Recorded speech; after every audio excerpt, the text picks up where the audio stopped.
Welcome everyone to Mornings with Planning, a webinar series hosted the first Wednesday of every month, where the Lexington Division of Planning discusses new ways to reconnect, reimagine, and respond in a new reality. These webinars will be held live and recorded for later viewing.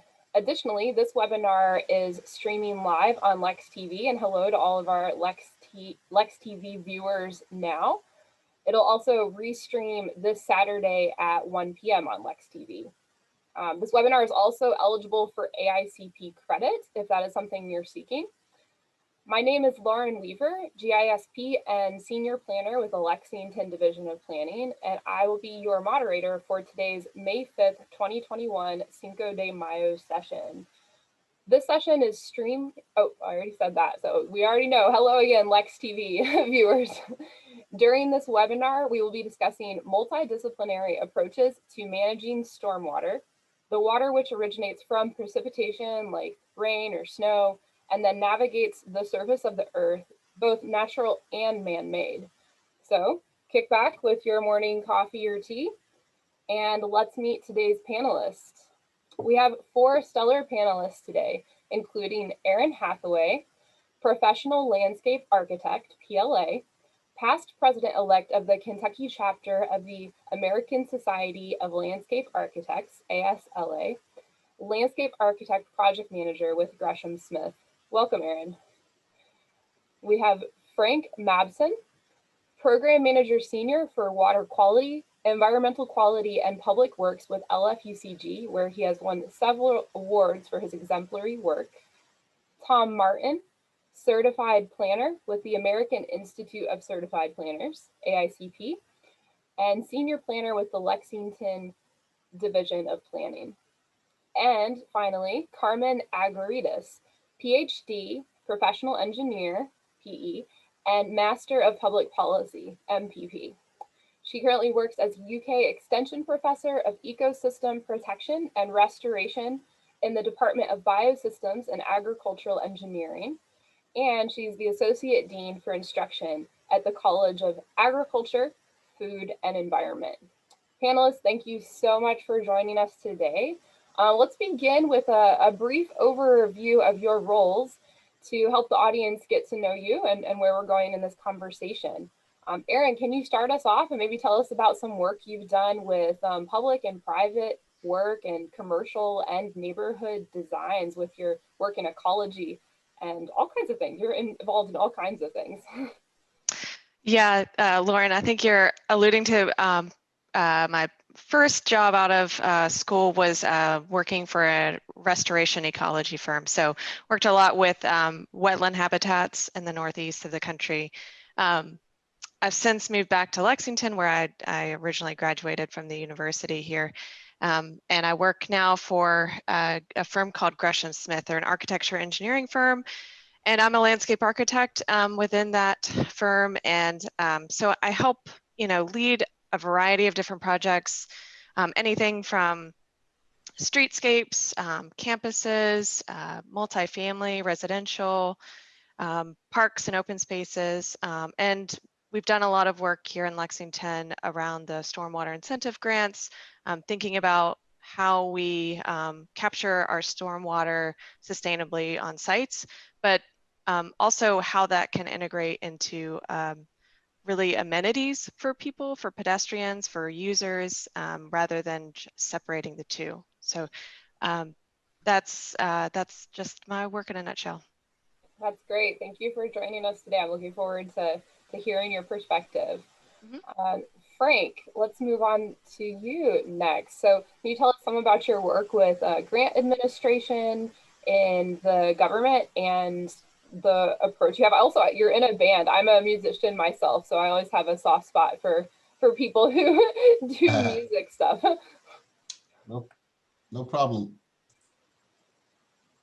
So here. Basically, my name is Frank Mabson, Stormwater Quality Projects and Incentive Grants Administrator.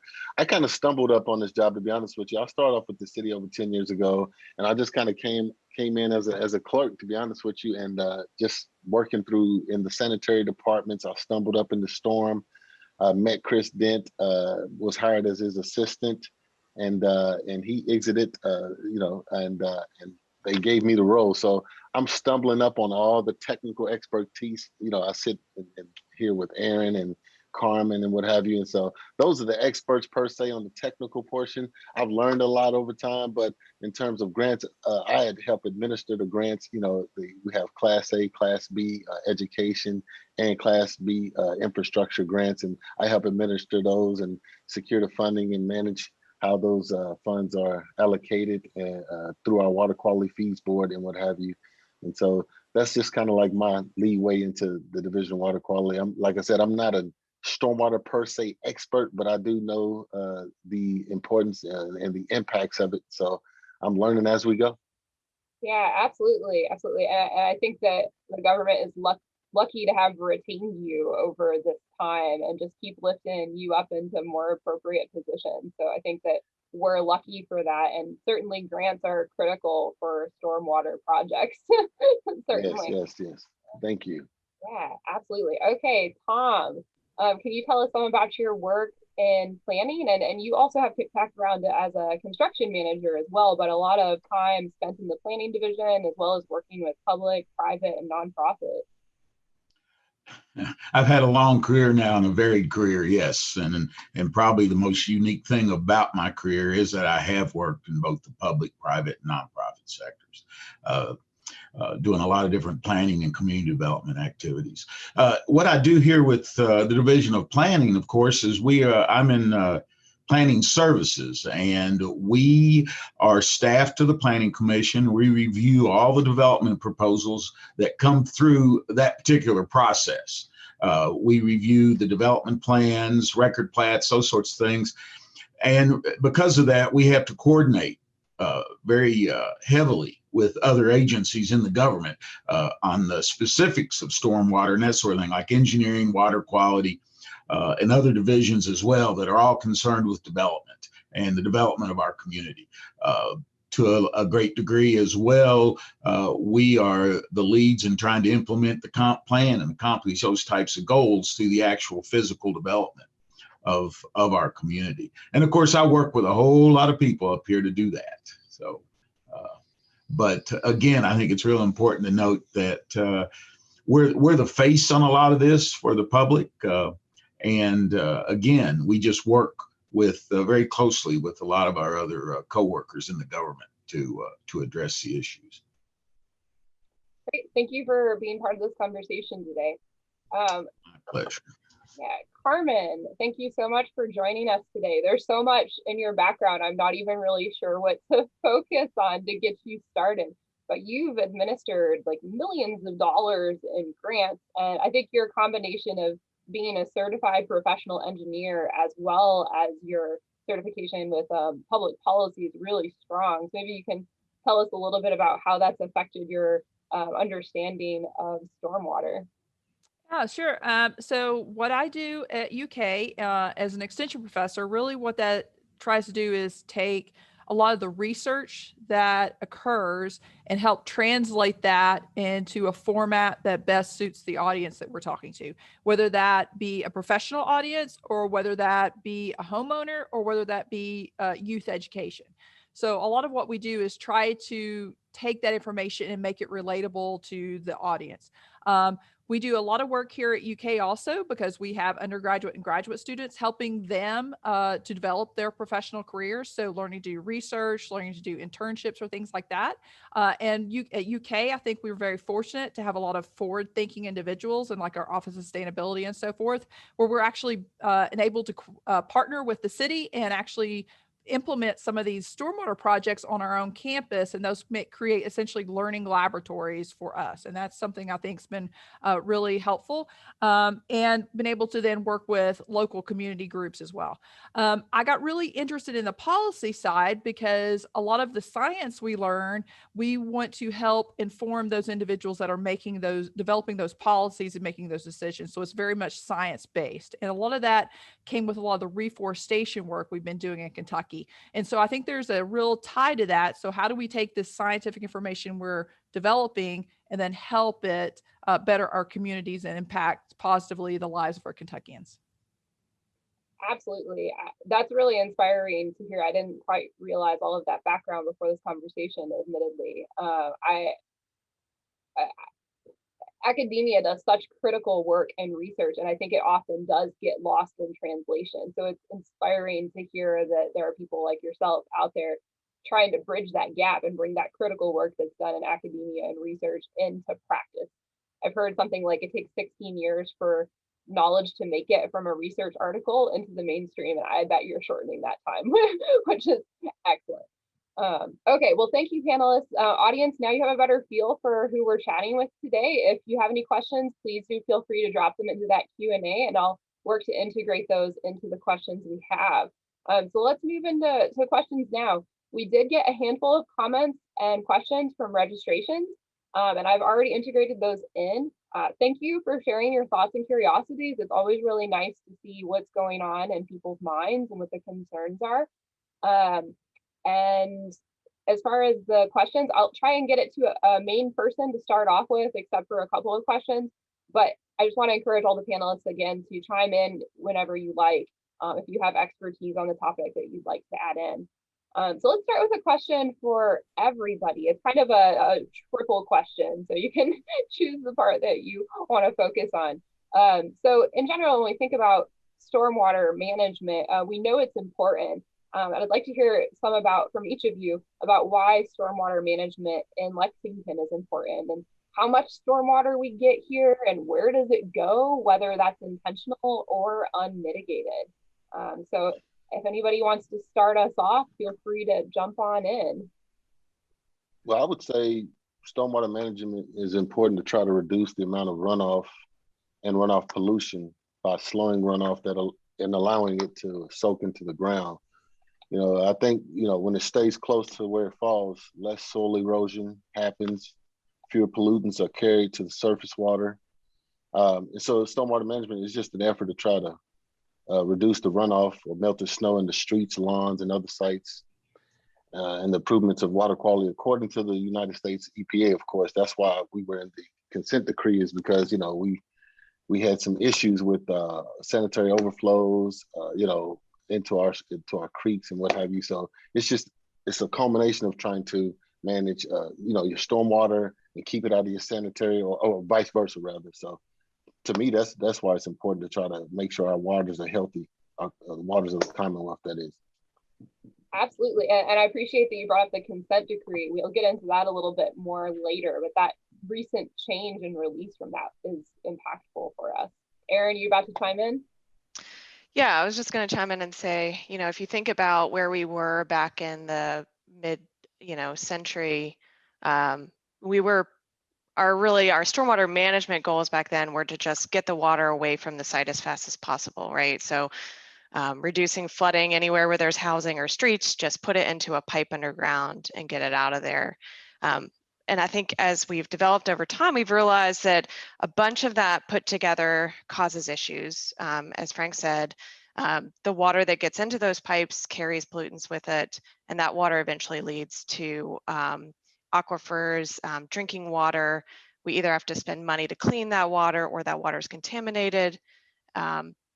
So that's kind of the background of where I think we're starting from and rethinking how we manage stormwater in a more sustainable way. And when we talk about green infrastructure, you know, that means keeping that water on site, but managing it to prevent flooding, allowing that water to be filtered before it goes, quote unquote, like back into the system. So those are sort of the main, I think, background of those. If you aren't familiar with stormwater, might be able to understand it a little bit better before we kick off some of these nuts and bolts of the conversation. Yeah, that's great. Thank you for that. I'm looking forward to getting into talking more about the many approaches that we can use now for low impact development and integrated water management. So that's a great introduction for that. All right. Yeah. Tom, you about to jump in? I would add, to place this in context, we have stormwater management because we have urban development, which creates runoff, and we have to manage it. And originally we manage it because water can be a nuisance and cause problems, and our streets have to be safe. You know, a lot of people forget that our street system is an integral part of our stormwater management system as well. And it's important to note that for years, as Aaron alluded to, we dealt with controlling the amount, and we didn't address quality, and those are two different things. And the question as to how much we get, well, it varies. I mean, because it's rainfall that generates it, and it varies all the time, and it varies within our community. In different locations, you get a different amount of rainfall in different places. I have a nice graph here that, in fact, was done by Water Quality that shows an event and the various levels that affected parts of our community based on the runoff. And where does it go? It goes in the creeks, the rivers, and we sit on a little geodesic dome that has eroded over time. We're kind of at the top of the hill, and everything flows down from Lexington. And ultimately, it goes to the Gulf of Mexico. I would say in here in Lexington, we average about 45 inches per year, though, on average. Mm-hmm. Just to put a number to it. And we have the water flows into one of 8 creeks. You know, we have 8 creeks, and it all, like he said, like Tom said, leads into the Kentucky River. You know, there's Boone Creek, East Hickman, West Hickman, Wolf Run, Town Branch, South Elkhorn, North Elkhorn, and Cane Run. So we have a few sources here. So it's important that we, have good stewards in each of those areas to try to, help alleviate the pollution and reduce the runoff.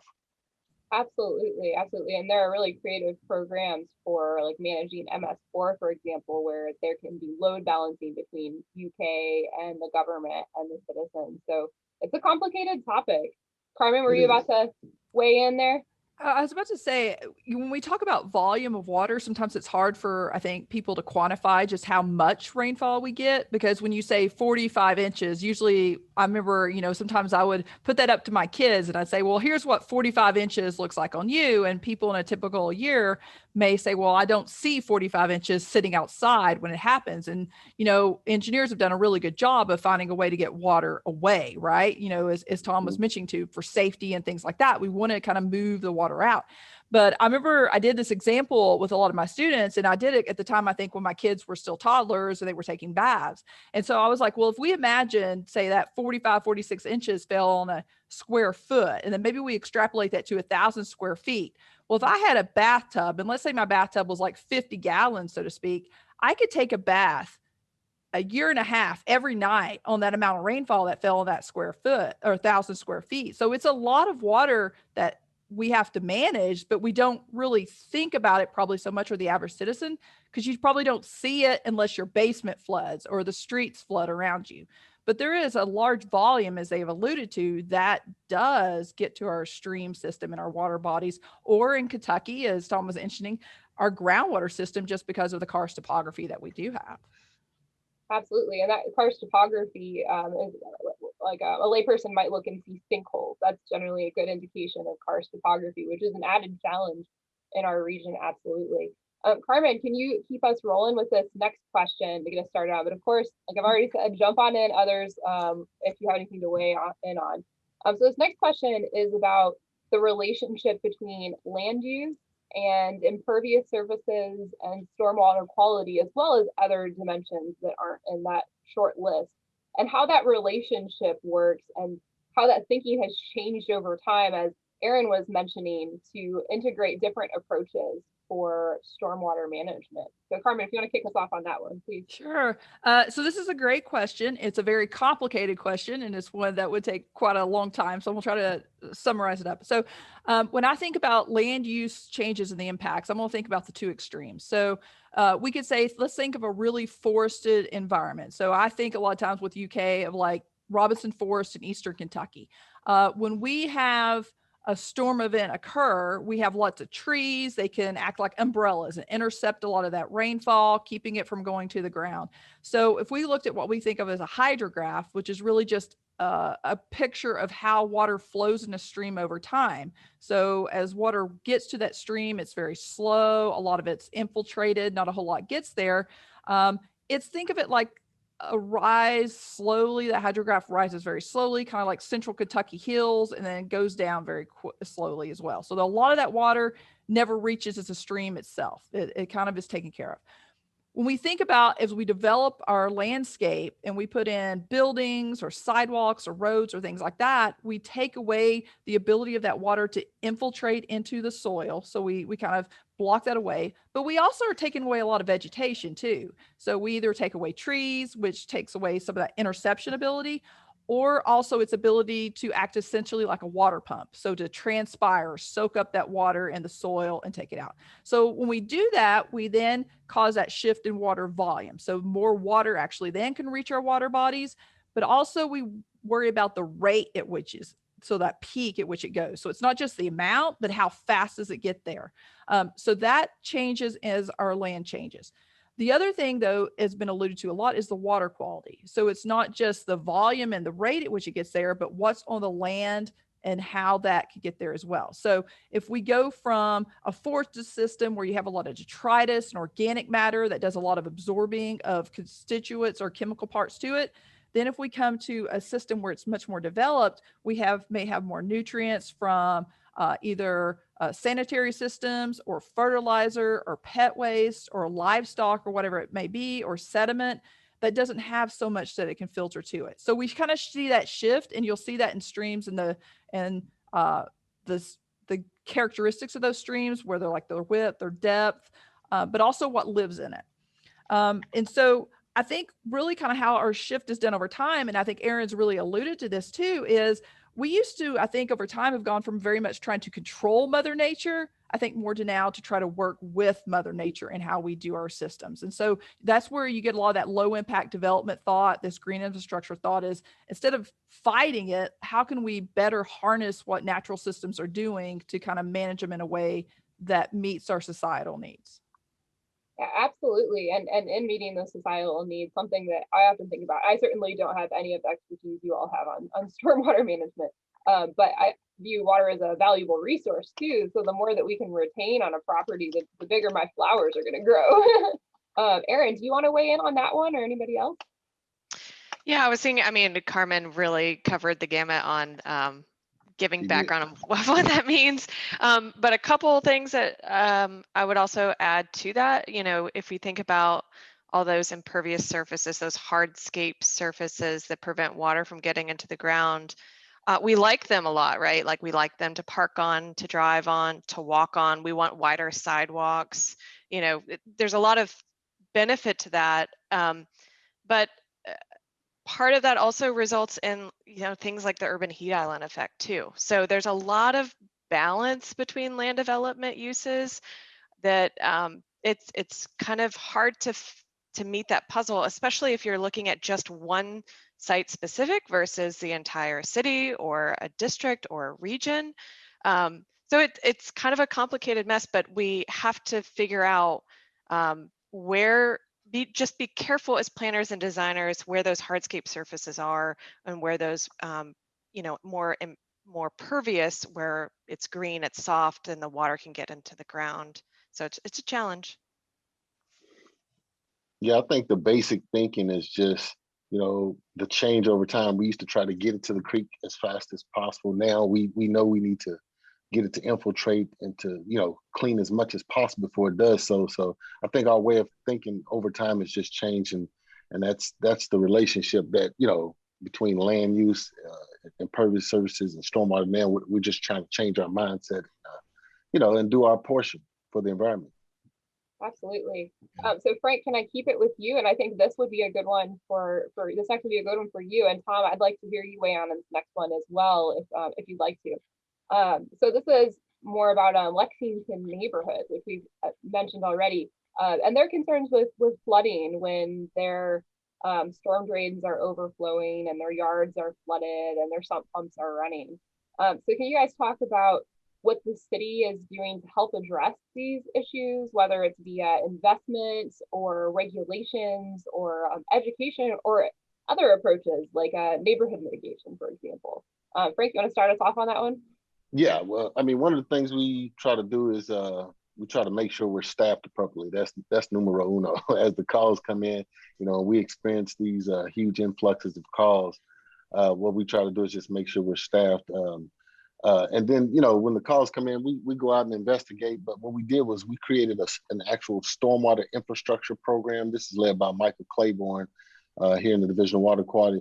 It allows for a more streamlined process to respond to these complaints, these stormwater complaints. And of course, for the large issues, we have our section, our overall stormwater section, which is led by Mark Sanders.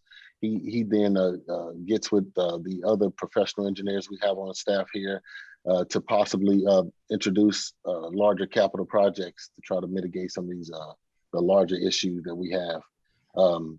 We understand that addressing concerns in Fayette County for the Fayette County Neighborhood Council regarding flooding in Lexington was incorporated into the consent decree as a supplemental environmental project. LFUC was required to reevaluate how it prioritized these capital projects to fix the flooding issues.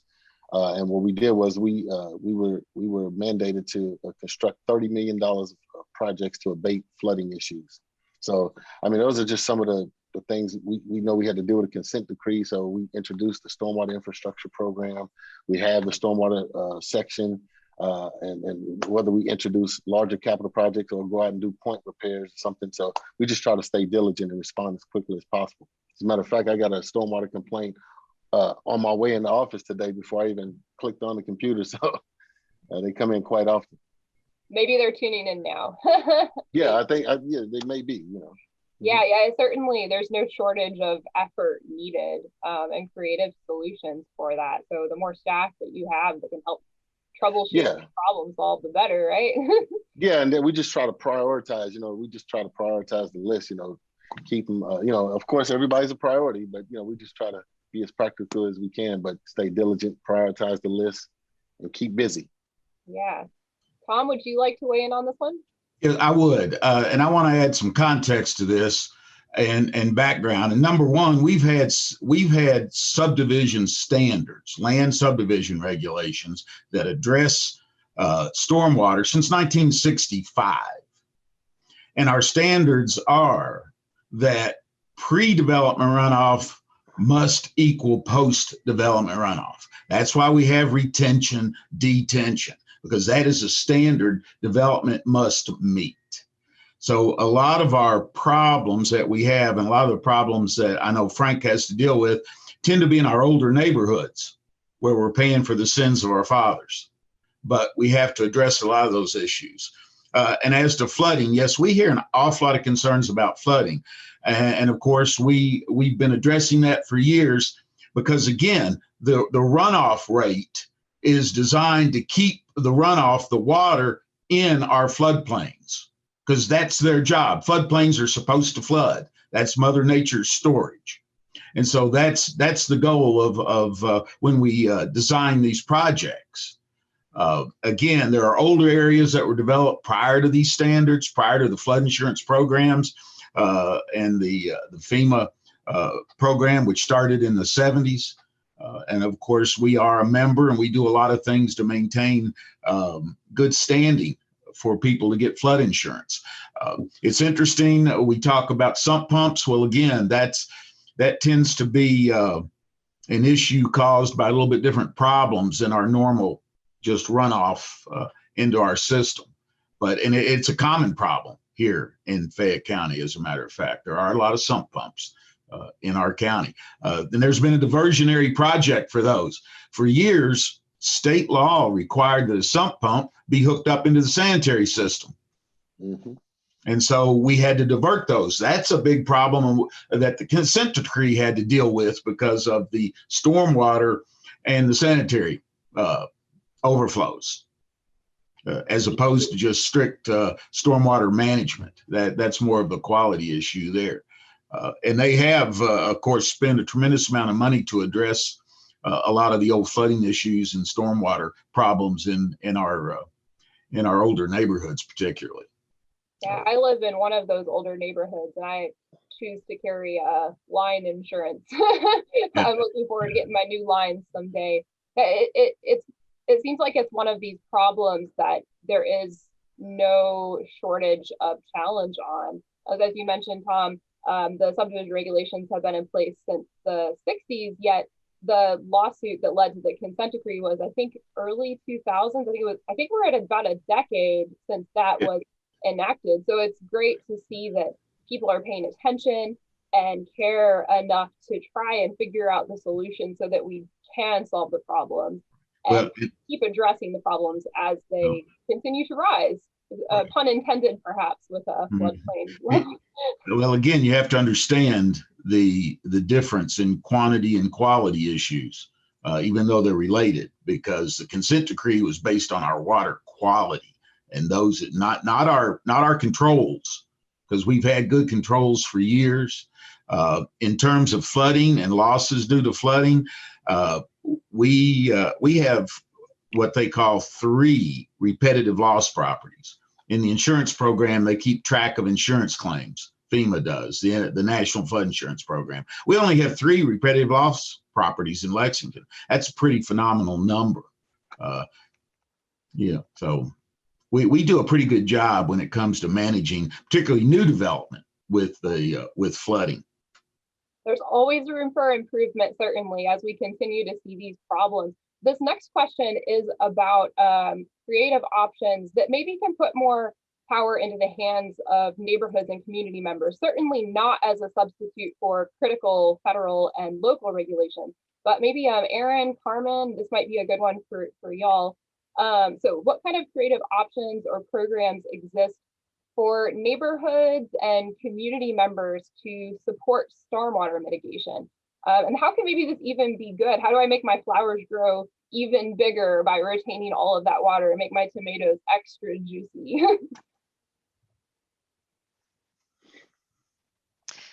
I can start out and talk about, Frank's brought this up, and he runs the, the Stormwater Incentive Grant Program. We've kind of mentioned that a little bit on the call today, but that's a really valuable resource for the community. It's one that I don't know, and Frank, you might know this, I don't think it really exists anywhere else in the country. It's very unique program. Right. Most cities have a what we call a credit program. Cities with a credit program, typically what they're doing, they're billing their water quality management fee based on impervious surfaces like we are. But if they have a credit program in place, it allows for the Class B properties to install certain green infrastructure items on their parcels, whether it be planting trees, fire retention units, et cetera, to get a reduction on the fee. So if they install the features, they get a reduction on the fee. What we were thinking was, if to build those facilities, it would just be too much work, too cumbersome, whether it be for maintenance, the cost of building it overall. So we decided, on the Stormwater Quality Projects Incentive Grants Program, which, like Aaron said, is very unique. It provides financial assistance to not only allow for the facilities to be built, using some of the citizens' money, but it also has a more sustainable elements like public education involvements, which are huge, and it also incorporates maintenance into the contract, so those facilities are protected, via contract, so the responsibilities in terms of maintenance. So yeah, our grant program is very unique, and we get questions and calls from other cities, trying to learn about the different aspects, the application process, how does it work, and so yeah, we feel very good about the success of the program to date. Yeah, absolutely. And if you're not familiar with it, it's you can be a neighborhood. You can come together as a group and apply for these grants.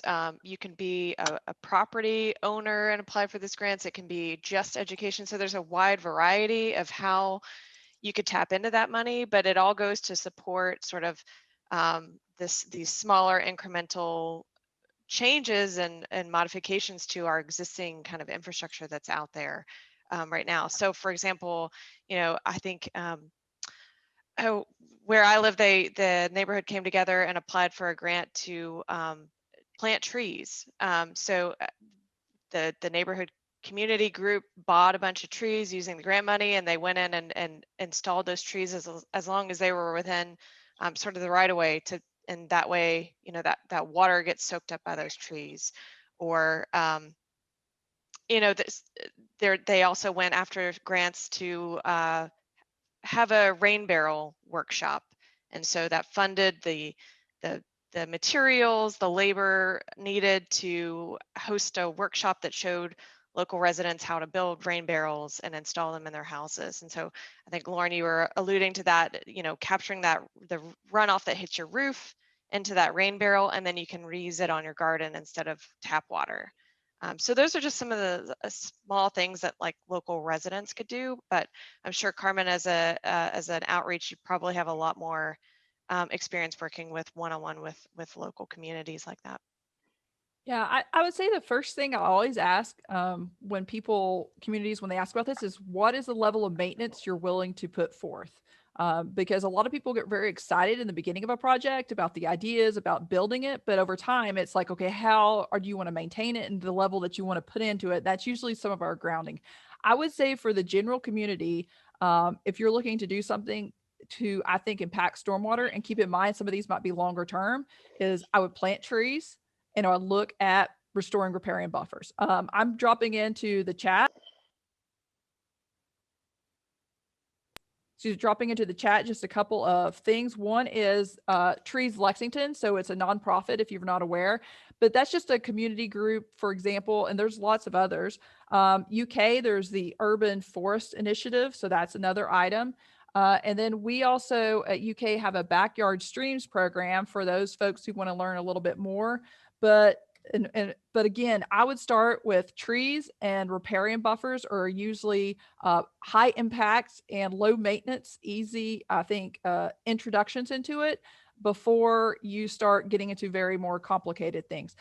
With cooperative extension, we have lots of publications and videos available. Somebody's interested in doing rain barrels, and you mentioned rain barrel workshops, rain gardens, or things like that. But start by asking yourself, long term, what am I willing to do to keep this up? And if you're saying, I don't want to spend hardly any time at all, keep that in mind and be realistic about it.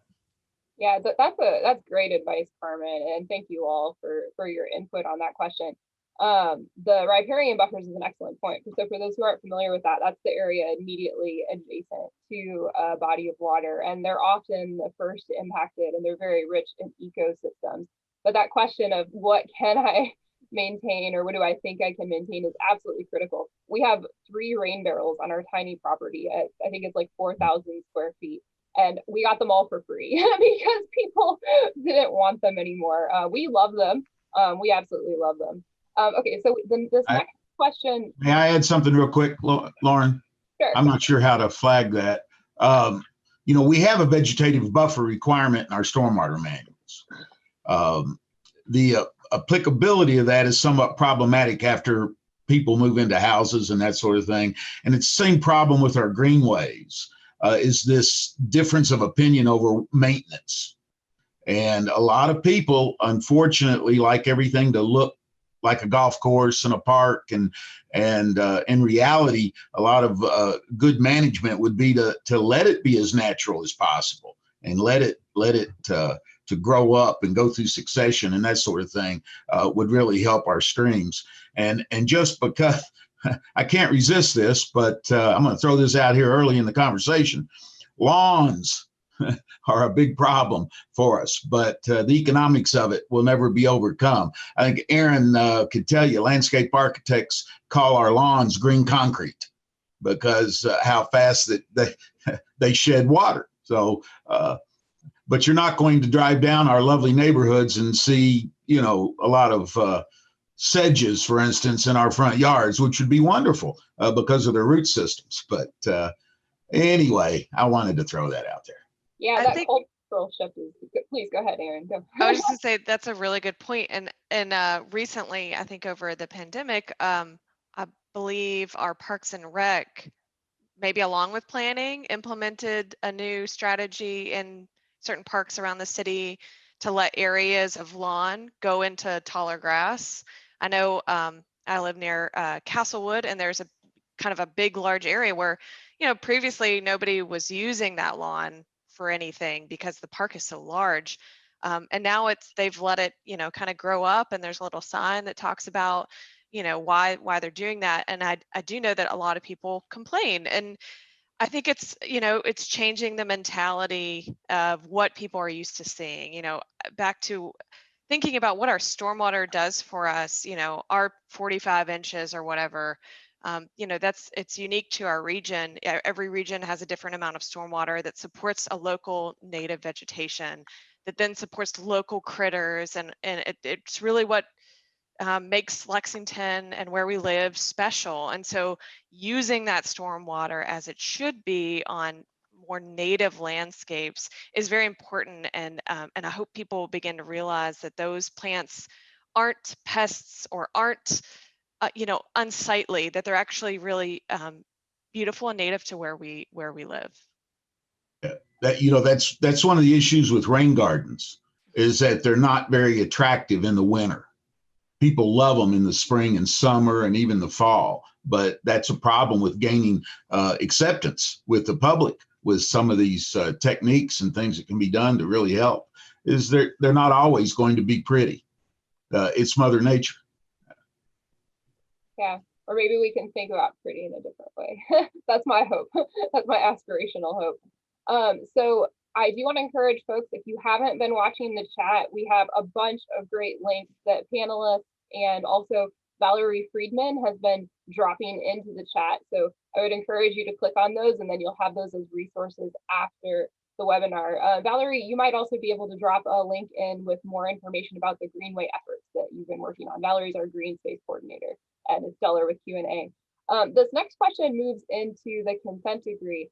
And we also have a comment in the chat from Councilmember Sheehan. Thank you for being here. I really appreciate your work in our communities and your awareness of the environment and all of the things that environment can mean. So she wanted to clarify something that I am not the best to clarify on for sure, but the comment that we weren't released from the entire consent decree, but rather the part that was related to storm water from a federal oversight. And so the panelists may be able to talk more about that. I want to pair that up with a question here about the consent decree. So a little bit of background that I'm sure you guys can elaborate on more than I might be able to, is that in 2006, the U.S. Environmental Protection Agency and the Commonwealth of Kentucky filed a lawsuit against Lexington for violations of the Clean Water Act. So that enforcement part is really important here when we're talking about stormwater management and water quality. So that resulted, for those who don't know, in a consent decree agreement, which required the study, design, and implementation of numerous construction projects to repair sewer pipes and improve our stormwater system. And if you live in Lexington, you've probably seen those going on in different ways. Some may just look like pipe work, and other ones are a little more creative, like the work that was done on Alumni Drive along UK. So from that, Lexington's seen great improvements to infrastructure. I trust that Frank's group has gotten more support from that as well, which is great. So can you all discuss what the consent decree meant and means for Lexington and kind of where we're at on that a little bit? I don't know if Frank's maybe a good one to start off on this one. I mean, you gave a great summary at the top of it. I mean, you talked about. I mean, it happened in 2006 when the Environmental Protection Agency came out and filed a lawsuit on us, and I believe it was finalized in 2011. And like you said, it requires us to go out and study, design, and implement all the projects for the improvements. And I think we have until the year 2026 to do so. But I will tell you, most recently, we completed our stormwater requirements for that consent decree. So we're definitely happy to report that. So we were able to get rid of that part. And then we're still focused on most of our sanitary projects, which is the ones that you see mostly going on around the city now, all over the place. That's why we're going out capturing all kind of easements and what have you. But what that means is, it basically in terms of, we're kind of off the hook on that end, but we still got to keep the work to sustain the improvements that we've made so far to protect our waterways, and prevent pollution and what have you. But the consent decree, I mean, overall, and as far as the storm is concerned, yeah, we feel comfortable where we're at, and we're still trying to improve. That's why we continue with programs like the Stormwater Quality Projects Incentive Grants Program. And we partner with UK people like Aaron and Carmen to try to manage and sustain that. Sure. Tom, Yeah. I think you're about to jump in, and we're a little low on time, and I want you to jump in, but I wonder if you could also talk a little bit about the role of local regulations and how those interplay. So, so for example, like local regulations like the Stormwater Manual and Article 19, and I think both of those are have upcoming updates that the community will benefit from weighing in on. So maybe you can talk about the federal regulations and the local regulations together. Well, the stormwater manuals have been undergoing an update, and I think that's pretty much complete. Article 19 is just an article in our zoning ordinance that addresses our floodplain management, and that was necessary to our participation in the National Flood Insurance Program. It's really it's a very good ordinance, and we're making some tweaks to it. It's reviewed periodically by the National Flood Insurance Program. They don't have any real issues with that particular floodplain ordinance. We basically do our best to keep development out of the floodplain, period, because back in the days they didn't, but we do so now. The federal, I don't know a lot about the federal regulations. I can say that any projects that are done that involve our streams, of course, have to go through the Division of Water and quite often through either the Corps of Engineers and other federal agencies to get permits when we do work in the floodplains. One thing I wanted to add about the consent decree and our stormwater projects, they were part of the consent decree negotiations to avoid some fines and that sort of thing. Because again, the consent decree's primary focus is water quality. But by agreeing to do some stormwater projects, we were able to address some areas where we did have some serious issues. The Southland Drive projects, and through there have been stormwater projects primarily, although they're also running a sewer line through that area. So a lot of the big projects that people have seen are these big sewer line replacement projects like that ran up through Euclid Avenue and that sort of thing. But we have, I think, pretty strong and pretty good regulations. And the Stormwater Manual has done a good job of incorporating a lot of alternatives and the green infrastructure and best management practices. For years, we alluded to that and said, well, you can do it. And we'd like to see it if you want to do it. But people didn't do it. They took the path of least resistance, met the requirements as they were. But now, because of the consent decree and those issues, there's a much greater emphasis on best management practices in the regulations.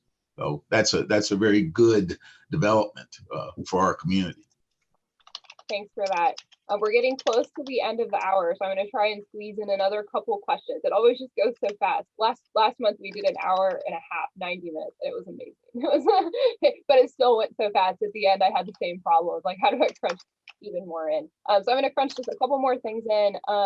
This one might be a good one to start off with, Aaron, with your current work in industry in the private sector. But I'm not sure. But everybody else can weigh in, of course, as well, and then we'll have a wrap-up question. So this question is about some of the challenges that stormwater professionals face. It's like, what do you guys see? What are you like? How do I work around this sinkhole, for example? And then what strategies help you to effectively like coexist with the environmental constraints that are important for us to consider, especially when we think about water quality? Yeah, we've touched on some of the challenges throughout our conversation this morning. I think, one of them is the space it requires to do a lot of these BMPs. If we want dense development, which creates a more, sustainable living footprint for our city, especially with the urban service boundary, it's hard to fit in some of the BMPs within those spaces. I'll throw out the example of the Town Branch Commons, which is being constructed right now along Vine Street downtown. If you've seen that construction activity that's happening, Gresham Smith, we're working on that project right now with the city. And really that's not, I think it's a great example of combining a lot of things in one kind of move, right? So we're trying to combine, you know, public access and, you know, public amenity spaces. We're trying to improve, you know, our vehicular transportation corridors in downtown. We're trying to add in green infrastructure, all in sort of one large project, and get all that done in sort of this combined approach. But the challenges there are the space to do it, the existing infrastructure and utilities that are in the way to do that. So it's a very difficult project to undergo. That's why it's expensive. It's taking a long time. But in the end, it's going to be this amazing kind of example of how we can integrate all those things into one piece of public infrastructure. So I don't know if that answers your question, but that's kind of how I think about it from a design standpoint is how can we check all these boxes off in a sort of creative solution? Yeah, I think that's really well said. As you were sharing that, I was imagining a really big Rubik's Cube with like way more tiles than there normally would be, and then this like glorious solution that ends in multimodal infrastructure and additional greenery from the water that was retained and diverted from the sewer system. So I'm really glad that we have professionals like yourselves that are working to find solutions that are win-win-win across multiple spectrums in ways that can benefit the whole community, even extending into the community of non-humans, like the snakes and the frogs and the birds, right? And all of that goodness. Okay, so we're almost at time, so I'd like to wrap up with a concluding question for each of you. And we'll have a couple of minutes each. We've got a little bit of time left. So what can we all do as individuals and members of communities and organizations to positively impact stormwater management and water quality as we move forward? And we've already touched on a lot of that. So it would just be like, what do you want to leave people with? What do you want people to walk away thinking like, this is how I can make a difference. This is how my organization can have an impact. Carmen, do you want to start us off on that one? Yeah, if I can, I think the biggest one is partly what we're doing today, and that is awareness and understanding that we all have a cumulative impact and that even our small actions will add up. And I think sometimes people see themselves as a small individual and think, well, I don't really have a huge impact on the greater amount. You know, I'm not the city. I am not a business, but we do. And our individual actions have that. And I think making yourself aware and how you can do small behavioral changes cumulatively over time can have a big impact. The other thing I would say, and I say this a lot to our students, is get involved. Right? Figure out what small way you can get involved. We're all part of a community. I moved to Lexington over 20 years ago. And one of the things I love about this community is how tightly knit it is. And I think how people will get involved. And so that would be my other encouragement is if you're interested, get involved. There are people around here who are very willing to work with you and partner with you and make things happen. That's great advice. Tom, are you about to jump in? You know, I was lucky. I grew up with a father who absolutely loved to fish, loved streams, loved nature, taught me a lot about it, and gave me and instilled in me a love of it and a fascination with these systems. And so that I just would urge people to look at them with that type of attitude about how fascinating our rivers and streams and our riparian areas are. I loved what Carmen said about backyard streams. That to me, that's wonderful. I have waders. I have a John boat. You know, I love to get out in the creeks and the streams. I used to have crawdad castles in my yard, and you know, but so again, just look at these systems and understand them and care about them. You know, that's what we need to do.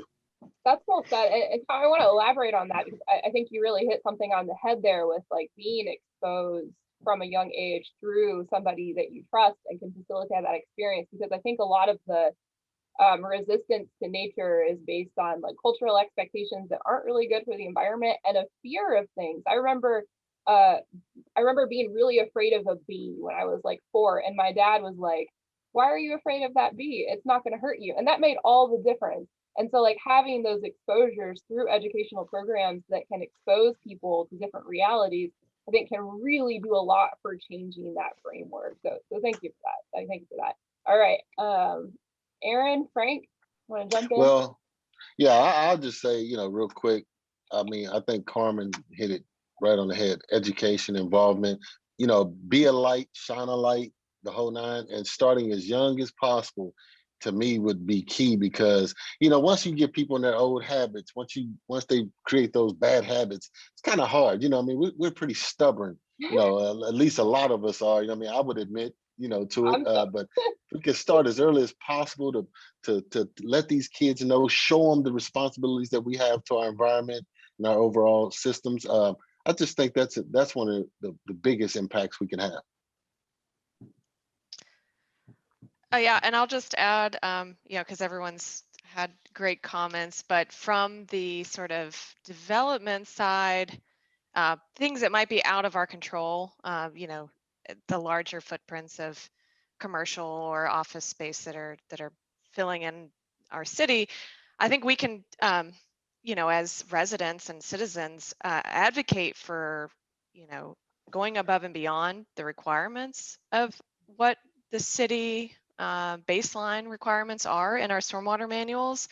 One, you got to believe that in these developments, they're at least meeting that baseline. So that's taken care of, right? But we can always suggest and push and advocate for more, and what those things are as well. You can solve it underground, but you can also solve it in lots of different ways. There's even things like, the stormwater manual has permeable pavers, right, that are a green infrastructure solution. But right now, the city doesn't allow those in public right-of-way in our public streets. And, it's because of cost, it's because of uptake, but maybe in the future, we keep pushing ourselves to think bigger, and can we change that? And can we change and always ask for more and better solutions? Because green infrastructure in general is always expanding, right? Our kind of how we approach that, those solutions are evolving. And so if we can always try to stay on top of that and trust and test and new ideas, I think we're gonna get there. I'd like to add a couple things. As far as the grant program has a set aside piece of funding. Matter of fact, we have like $300,000 for innovation. Like, so any new creative ideas people come up with, we actually have funding. One thing to note though is that the grant program, you cannot pay for, you cannot fund any regulatory items. So it's for the over and beyond that Aaron is speaking to. So that's what this program's created for, is like for great new ideas, and just, it's really focused on like more private issues. Of course, you got to be a part of you got to go through your homeowners association as far as neighborhoods concerned. Individual property owner couldn't come and apply for a grant. You have to go through the organization, because we want to tackle problems that kind of help the masses more. You know what I mean? So that's why you have to go through organizations. But yeah, that's what the grant program is for. It's a great tool. We suggest people to come out. The applications are open now. They're due Friday, unfortunately. So I don't know how fast you can put it together. I mean, if you get with somebody like Carmen or Ann, you might get lucky. They know how to whip them up. But but we employ people to apply. Our Class B infrastructures will be due July 31st. So we're here for you. Please come out. The more the merrier. Come use this money. It's for you. Well, that's a great action and sentiment to end on. I think as our population continues to increase, we're going to have to leverage not only the solutions that we've been using, but new solutions. And it's inspiring to see people like, what's the phrase, like, reach for the stars, but maybe you can like hit a cloud and get some rainfall and then watch the way it more effectively enters our stormwater system. Right. Yeah, well, it's been a great one. We're going to wrap it up now. Audience members, if you haven't clicked on those links, I know Lex TV, you won't be able to do that, but if you're in the Zoom, do click on all those links. They're really great. And if you're watching from Lex TV and want to be a part of the chat and the Q&A in the future, check us out and you can register and join us in Zoom. If you have a question we didn't discuss today, I think we got to most of the ones from the Q&A, but do please consider reaching out to any of these folks on this panel or the planning division. As a reminder, this is eligible for AICP credits if you're seeking that. And you can catch this session again on Lex TV this Saturday at 1 p.m. Eastern time. That's also viewable on the web. I want to send a special thanks to all of our panelists, Aaron, Frank, Tom, and Carmen. Thank you so much for being part of this conversation. A big thanks to Valerie Friedman, who both coordinated this webinar and is handling the Q&A support with great finesse. Thank you for technical support to Chris Taylor, who learned the ropes quite quickly and has been excellent support. And special thanks to Chris Edwards with Lex TV for helping us to get this session aired to a wider audience. And last but certainly not least, thank you to all of our audience who've taken time to sit with us this morning and talk about stormwater. I hope all your flowers are beautiful and your tomatoes are juicy. The Mornings with Planning webinar series will continue to discuss new ways to reconnect, reimagine, and respond in a new reality. And we want to hear from you. What topics should we discuss as we move Lexington forward together? You can email us at imagine@lexingtonky.gov to let us know. And we'll be back on the first Wednesday of next month, June 2nd. For more information on future sessions, to access the recording from this webinar, and to learn more about planning in Lexington, visit imaginelexington.com or lexingtonky.gov/planning, and follow us on social media. Thank you for spending your morning with us, and we'll see you next time.